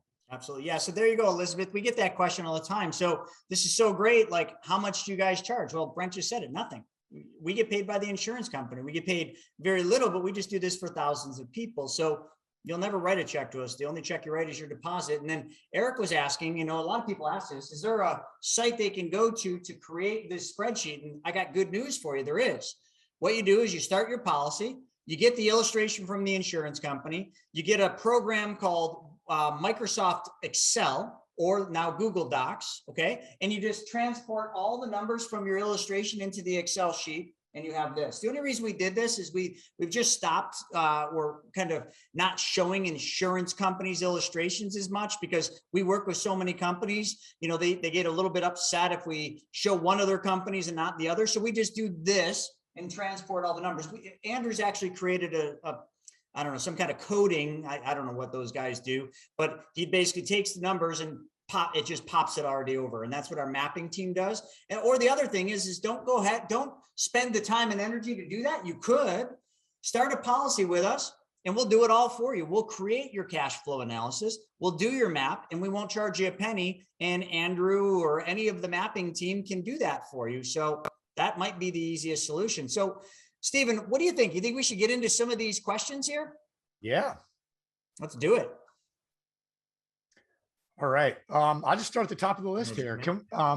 So just asking an example about using lower figures. I think we're showing 120,000 and 20,000 going in on that example. Would the percentages be the same? Because I'll gladly to my own version. And yeah, Caitlin, I mean, that's what we'll talk about on the phone call. And I think you just actually sent me a text message. So thanks for taking action there, and we'll get a call set up. But yeah, we can create this policy for whatever you tell us to put into it. So how much do you want to put in annually? And then, like I said, you can pay in monthly, quarterly, biannually, or all up front each year. And that can change anytime. Do you want to do a larger amount the first year, what we call a dump in, which really will jumpstart that thing, get you a lot of access to the cash value real quick to start infinite banking and using the process. But yeah, we tailor this to your needs. So we can talk about that. Now, let me just mention though, as a guideline minimum, well, just to get people thinking, for your first policy, we're typically recommend 10 to 15 times your age on a monthly basis. So if you're 35 years old, $350 to $500 a month, and that range is like a guideline minimum. Now, if you want to do more, excellent, but that's kind of like a minimum. Or another way to look at it would be 10% of your gross income would be a pretty decent first policy to get started with. Yeah, and you know, for Caitlin, here's the smaller policy. So this is only a $10,000 dump in, and then, you know, 500 a month or 6,000 a year. And then you can see the difference over here in the returns. So you put in 16, you got 13. It's about the same, about 90 to 90. I think it's about 90%. And then, you know, the only thing that takes a little longer is your break even on the cash on cash. The other one was year 3. Here, your year technically 4 or 5, depending on how you're looking at it. And a lot of people would be like, well, how come it takes longer? It's just mathematics. That's all it is. It's compounding. When you have 100,000 compounding at a rate of, you know, 5.5 or 6%, it grows a lot faster than when you have 16,000 compounding. So really, it's just the math behind it. It's not a trick or anything different or wrong. It's just basically, it just takes longer to get off. But then the end result is the same when you start looking at the cash on cash returns. I mean, they just keep climbing and climbing. It's just that pain period, if you will, took a little bit longer because there was less money working for you. But yeah. Go ahead. And Chris, well, one thing Brent had said when I first got into infinite banking and working with Mr. Kessler on my first policy, something that made a lot of sense to me was when he said, if you look at this like a business, like if you start a business, you're probably not going to make money on that business for, I don't know, what's on average 5 to 7 years before that business becomes profitable. So the way I look at these policies a lot of times is I'm putting money in building my bank, which a bank is a business, right? So I'm taking quote unquote losses those first few years, even though I'm able to still use the money and recoup that money by using it, right? But technically just looking at the policy itself without the infinite banking, it takes a few years to build that business. But what other business, once you get to that positive return, do you have to do zero work and you're basically guaranteed exponential returns every year for the rest of your life? I mean, look at those cash on cash returns. Once it starts at 4%, I mean, look at that. Within 10 years, you're at 140%. It's just crazy. And so when you think of it from a business mindset, it really starts to make a lot of sense. Yeah. And then also, you know, one thing that, you know, I'm surprised Brent didn't already comment on this, like that's just looking at it, you know, as a business with just the policy. Remember, what we're looking at here is you put money into this policy and you never took it out. Like you didn't practice banking. You didn't use the infinite banking concept. You just bought a whole life policy that was designed for banking and you forgot the rest. You just tuned into us once, you bought the policy and then you forgot all about us. Because I'll tell you something right here. If I took $13,000 out that year and I paid off a Visa that I owed $13,000 on, and Visa was charging me 20%, and I just took the $100 that Visa was paying me every single month and I put it back into my policy, boy, oh boy, I just made in year 1 the spread. You know, you can make money the first year, but you got to remember, for those of you that get excited about the numbers or not excited about the numbers, you're missing the point when all we're showing you is an illustration. The magic in what we do and in the next session we do and all the rest of the sessions, it's just going to be application. The magic is making your money go to work. It's not this. This is nonsense. This is just uninterrupted compound interest. This is just mathematics. It's just the best machine that we found to run your money through. The magic is the next step. What are we going to do with your money? We're going to apply law number 2. Law number 2 of wealth, and that is make your money work for you. Your money's got to be in motion. So let's put it in motion and make it go to work, paying off debts, buying cars, investing in real estate, lending money through Private Money Club, on and on. We're going to give you examples like rapid fire the next couple sessions so you understand it, because that's the magic of this. And that is the magic that banks understand that you don't. That is the magic that wealthy understand that you don't. You know, we're taught to work for money. We're not taught to make our money work for us. It's an applied skill. It's a learned skill. It's not something that you are just born with. It's not something that school teaches you. It's not something that your financial advisor teaches. You take money away from them by learning that. This is something you learn and it's a skill that you develop. And it takes a little bit of time, but it's not hard. It just takes time because it's different. That is the magic. Hey, Chris, on our next one that we do next Wednesday, we definitely have to go through how starting a policy is like starting a brand new business from scratch. We got to cover that the next time. And I've got that on my notes to make sure we cover that first. So that's going to really be huge. And that's going to like open up a lot of people's eyes. So I just kind of thought of that just when Stephen was talking about that. So let's do that next time, because I know we're about 20 minutes before the hour and we got a bunch of questions to get to. All right, let's get into them. All right. Do you all help agents learn this method to help their existing clients? Hmm.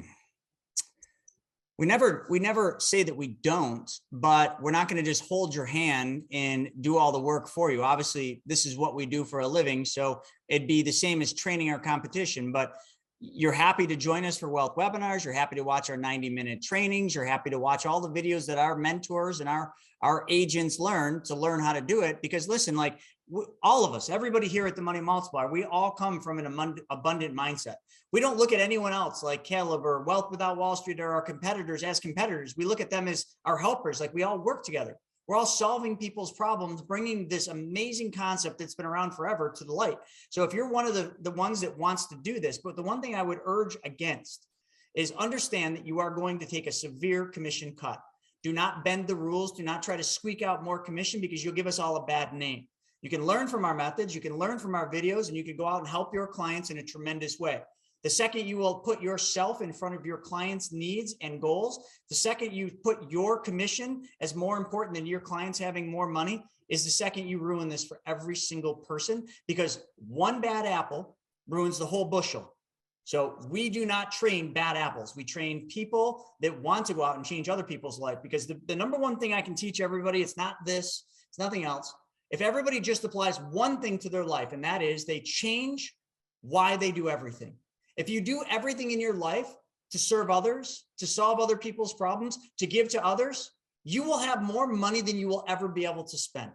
But if you violate that, if you serve yourself, if you try to do something to help you make more that hurts somebody else, the universe will take it all from you over and over again. And you will live a life of, I don't want to call it misery, but a life of struggle, because you violated one of the most important things. And that is, we have to give and solve other people's problems. So if you're up for that, by all means, we welcome you in, learn from us, watch our stuff, go out there and solve other people's problems before you solve yours.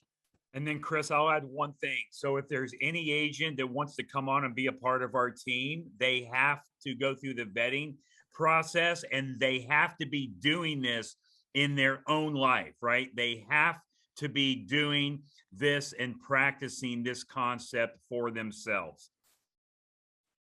Well said. All right. So while Chris is pulling that up, just Tom Hammond, I wrote, is there continuing help from you guys after the policy is written? So yeah, yes, absolutely. Tom, that's one of the things that really sets us apart, I believe, from anybody else that does IBC, because not only do we help you with everything we discussed earlier up front to make sure that this policy fits your needs, not one size fit all policy, but fits your goals and needs. But once you have the policy, we have our mapping team that works with you regularly to help you use the policy. And remember, none of this, we don't charge for any of this, but what's the number one rule to a successful business? The more people you can help, the more success you'll have. If you can create win-win situations, you'll always have success in business and life. And that's what this business is modeled after. And why I love working with Mr. Kessler is because he thought of this years and years ago. If we can show people how to use infinite banking and get them going with it, I promise you, you will want to put more money in to build your private bank. And the only way to put more money in to build your private bank is by adding policies and stacking policies. That's why Brent has 19, Chris has 7, and they're both adding policies right now. So as you grow more. So if we teach you how to do it and we're right there holding your hand along the way, who are you going to come to open additional policies with? Who are you going to go to send your friends and family to open additional policies? They'll come to us. And again, we make a very small commission on these compared to typical insurance policies. But if we do a lot of them, that really can add up. And if we can do a lot of business through referrals and repeat business, that's even more advantageous. So those win-win situations are what I love.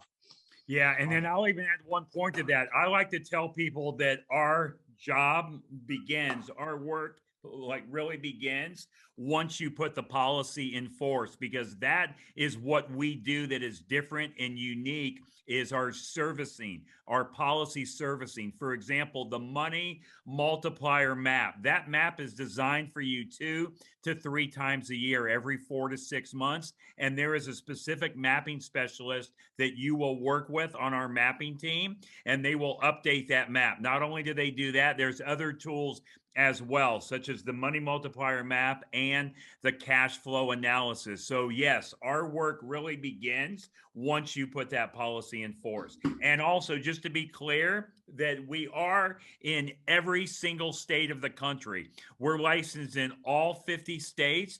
And then also there's some people that come to us from Canada. There are other people that we have in Canada that work with our team as well that can help you. What one's next, Stephen? Oh, here we go. 2 questions. Does this system work when you have a lease for your car? I'm looking to buy a house next year. What steps would you take? Yeah, I'll hit question 1. Does it work for a lease? Not really. I mean, you wouldn't use this to pay your lease payments, but here's one thing that's, I think anybody that's in a lease right now needs to do. James is in the car business. He's nodding his head yes. You need to look at the buyout on your lease, because I'll tell you something, with where price of cars are right now, used cars, you probably can buy out your lease cheaper than you could buy that car used. You could actually probably buy your lease out, turn around and sell the car for a profit. Not all cars, but some. So if you want to use this for a lease, what you first do is capitalize your banking system. You change where the money went first, like we've been talking the whole time, get the policy, use the loan from the policy to buy out the lease. So you would then buy the lease out. Now, here's the bad news. If you're in a lease now and you've got a buyout, it's probably going to take you a couple of years to capitalize your banking system like what I'm showing you here. So you probably won't be able to do it for this car, but in the future, you could always look at this, because it does take time to capitalize your bank. Unless you do a large dump in, you might just have, Stephen, I don't know how many people in Brent as well. How many people do we find that have like a big chunk of money sitting in a bank account, their emergency fund, and then they got all these debts over here on the right? And we're just like, well, why didn't you pay off Visa? Why didn't you pay off the car loan? Oh, I don't know. I got this emergency fund over here. Well, how much money is the bank paying you on that? Well, 0.0001. And how much is the bank charging on your car loan? 3.99. So you mean to tell me that the money's making nothing and you're losing even bigger to inflation when you could have just paid the car off and made payments back to your bank and regenerated all the money? Precisely. But that's the thing. Like, if you don't have the cash to buy out the lease, then you're probably stuck paying the lease payments till the end of that. And Matt, the second part to your question that I'll hit is you're looking to buy a house. Same idea. If anybody was looking to buy a house, the first thing you'd do is you'd start keeping more money.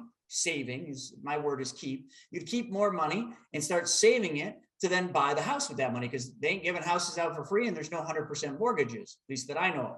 So if that was the case, you got to start saving money. Change where that money goes first. Put it in the policy. And then when you're ready to find your house, when you're ready to buy that house, repeat the process, but don't ever steal from your bank. So if you take money from your policy to pay for your house, well, then figure out, let's say it's 20 grand. You save 20 grand for the down payment on your house. Go in and figure out what would the bank charge you to lend you that 20 grand. So if the bank would charge you 2.75% on your mortgage, because you're going to have a mortgage, if they charge you 2.75, we'll charge yourself 2.75%. And then pay that money back to your bank every month. You see, you have to treat your money the same as you treat the bank's money. Otherwise, you're just stealing from your bank. Nelson Nash said, you wouldn't steal from your grocery store, would you? You wouldn't steal the peas from the shelf, because if you did, your employees would start stealing them and taking them out the back door. You get it. If you own a business, you don't steal from your business. You own the bank. Don't steal from your bank. All right. So should I make payments automatically from my segregated bank account to my IBC every month, or should I wait until the premium renewal date to pay premium and loan back all at once? It's kind of semantics, Eddie. And Brent, I know you do it a little different than I do. If you don't mind, I'll just explain how I do it, which is slightly different than Brent's. How I do mine is, if I take a loan from my policy and I pay something off, let's just say it's $20,000, and that $20,000 generates a $200 a month payment. I then take the money back into my segregated account. But then what I do is I set up a loan repayment every time. It's just a habit. And I put that money back in my policy monthly. So if $200 comes into my segregated account on the 1st of every month through a bill pay, I set my loan repay up on the 15th of the month for exactly $200. And then I just keep repeating the process. But this is, like Brent would say, playing financial gymnastics with the insurance company, because if you had a method to put 200 in here and then every quarter move that money back out, well, then you could probably skip this step, because you're just putting it back over there to take it back out. You're just creating more paperwork. I do that, but that's just my habit. I just love taking this money and getting it back in my policy because my goal with the segregated account is to have as little money in that thing as possible. I want my wife to look at the segregated account and look at me and say, honey, are we broke? Yeah, sweetie, we're broke. There's no money in the bank. Look, here's the account. No money left because all my money's in my bank, not their bank. So that's how I do it. Plus, I know that the insurance company charges me 5% on the money I take out. So every time I put $200 back into my bank as a loan repayment, that's $200 that I don't have to pay 5% on. That's just how I do it. Yeah. And again, that's a good way to do it. I'll just tell you how I do it. I take the money out of the account. Okay. So I take the loan from the insurance company and I'm going to buy the stuff that I'm going to buy, whether it's a house or a car, or let's just say investments. If I'm buying a piece of real estate, a long-term rental, a short-term rental, Airbnb, or if I do loans, hard money loans or whatever, I'll take that money and I'll put it into that investment. I don't ever worry about paying back the policy loan because remember, the loan is a prepayment of the death benefit. As long as I can keep that money in motion, as long as I can keep that money working, I'm not sending it back to the policy. And I'll tell you what, my wife will ask me every 3 to 4 months. She'll say, Brent, how much money do we have inside of our policy? And if I tell her a number that's too big, she freaks out a little bit on me. She says, I don't want that money sitting in the policy. She says, I want my green men working. That's what she calls her money, is green men. She says, get those green men out working. And what she means by getting them out working is go buy another piece of investment property, go do a hard money loan, go put it into something that's going to give us more money. So if I can take that money that I'm going to pay, that I'm going to basically pay 5% of simple interest. Remember, the policy loan is simple interest. And if I can take that and put it into something that's going to give me 10%, I want to do that all day long. I want millions of dollars out in policy loans. Okay, millions of dollars that I'm going to pay 5% interest on because I know if I'm paying 5%, then I've got all that other money or that same amount of money is out there earning 8, 10, 12, or 14%. So I never worry about paying back my policy loan. The only time I pay back my policy loan is if I have no use for the money. If there's nowhere to put the money, I will now send that money back to the insurance company. But again, the thing my wife says, I want my green men working. I don't want my green men just hanging out, sitting on the couch, eating potato chips. She says, if anybody's going to sit on the couch and eat potato chips, it's going to be her and not the green men. So that's what I do. It's again, the same idea, but it's just a bit different. All right, what do we got?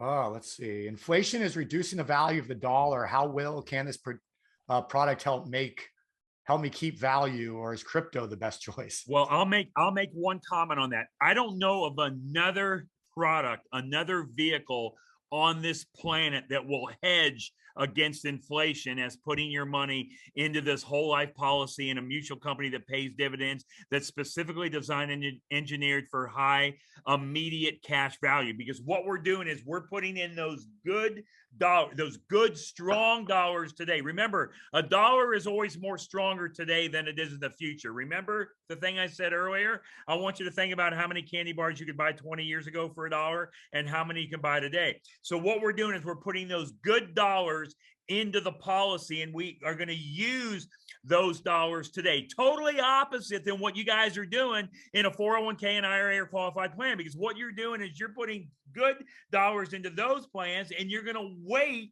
and use those non-guaranteed dollars in the future that are going to be way weaker. So I don't know of another vehicle that's better to hedge against inflation. And I'll just tell you right now, I'll just be transparent. I did not vote for Joe Biden, but he sure is helping our business because of inflation and what's going on in the government and all of that.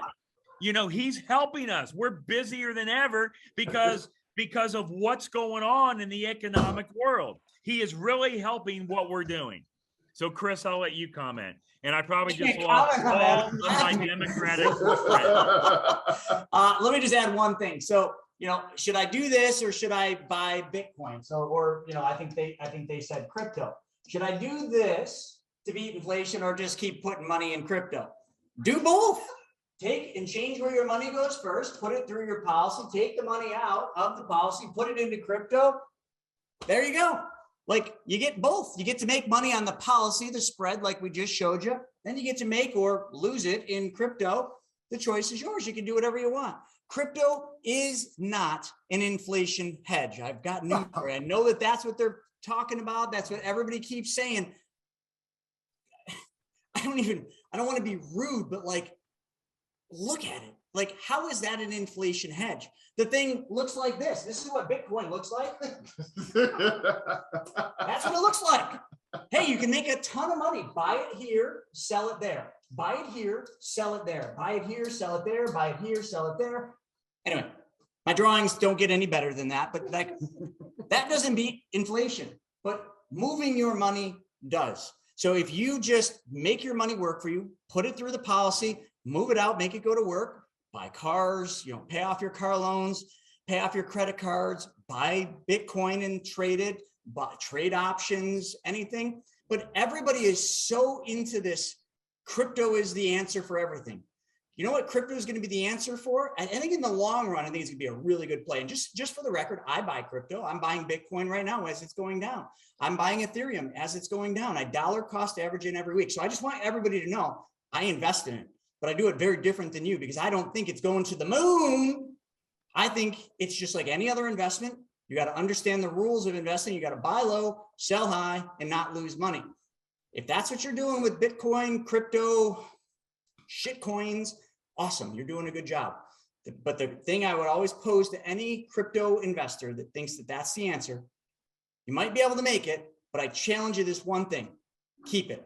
And then we'll bring you on the show. If you can show me how you're going to keep the money you're making in crypto, we'll have you on the show because it's not what you make, it's what you keep. It's all that matters. I think we did it just before all right, the hour. Folks.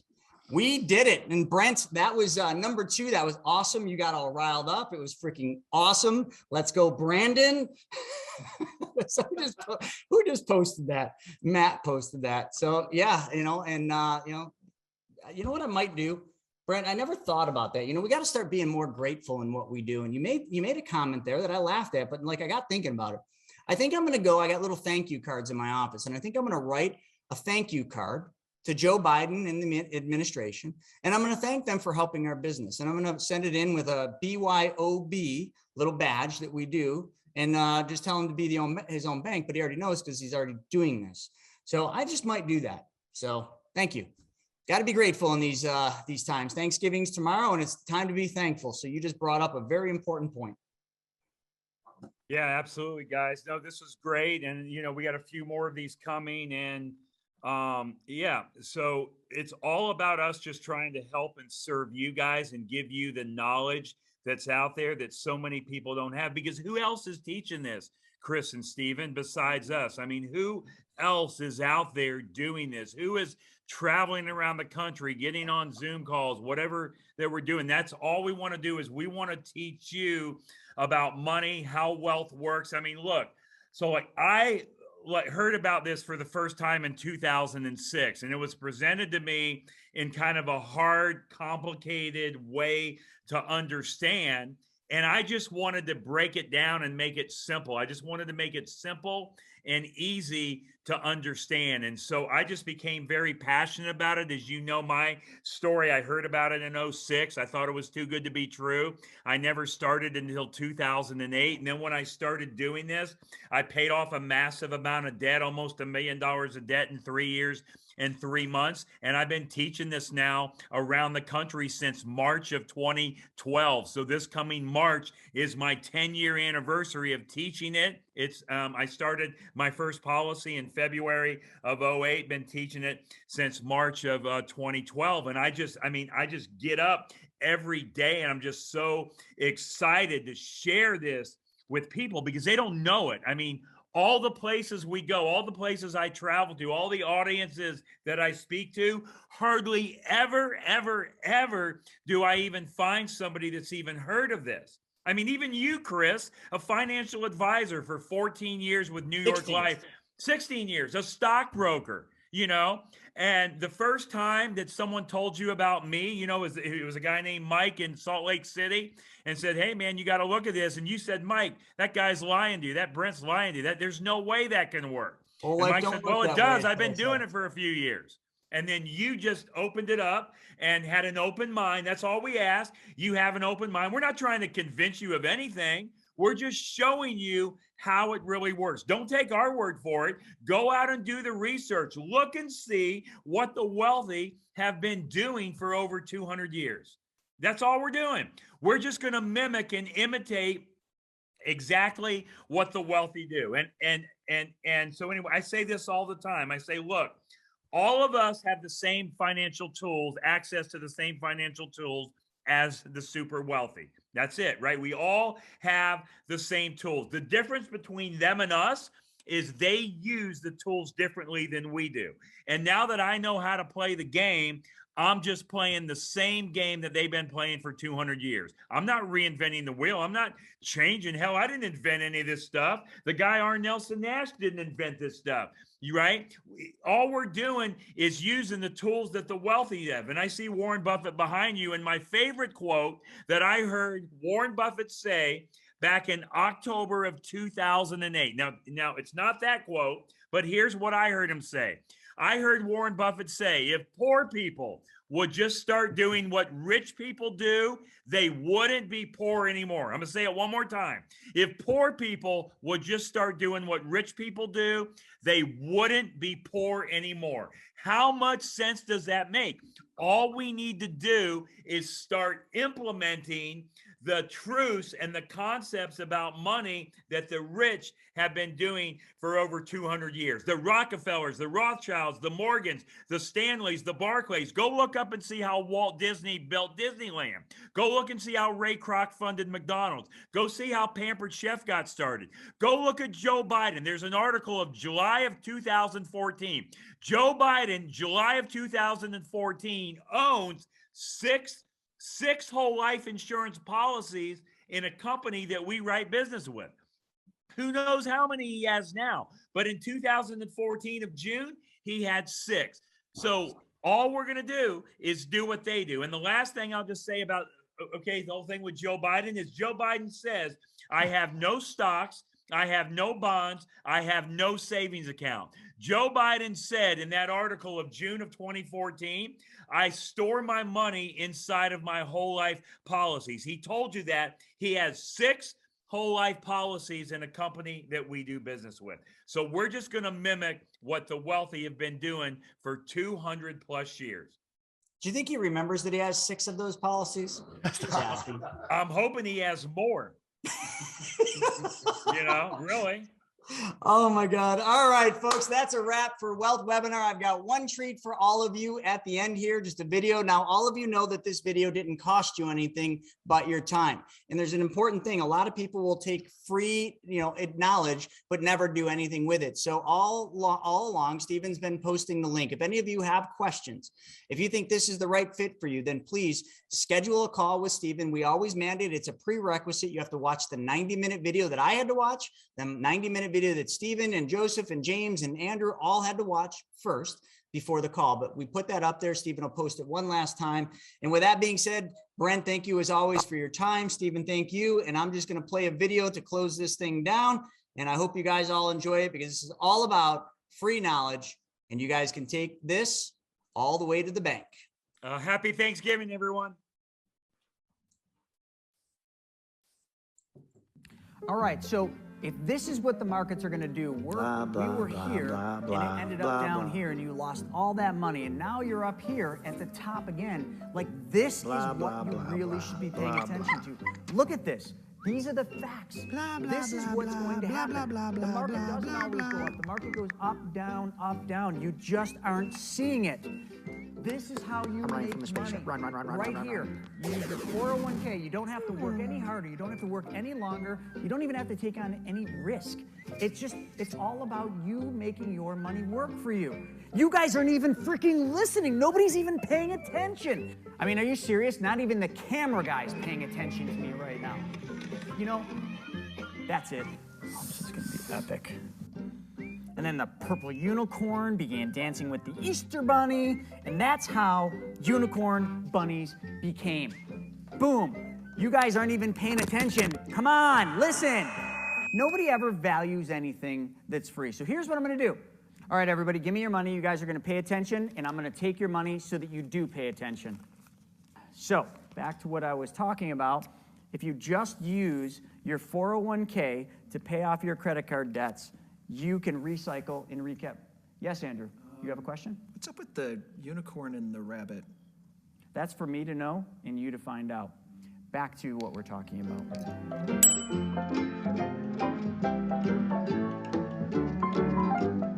All right, if you like that video, make sure you check out this video right now. And also don't forget, subscribe to my channel and don't ever forget to smash that alert button. We'll see you on the next one.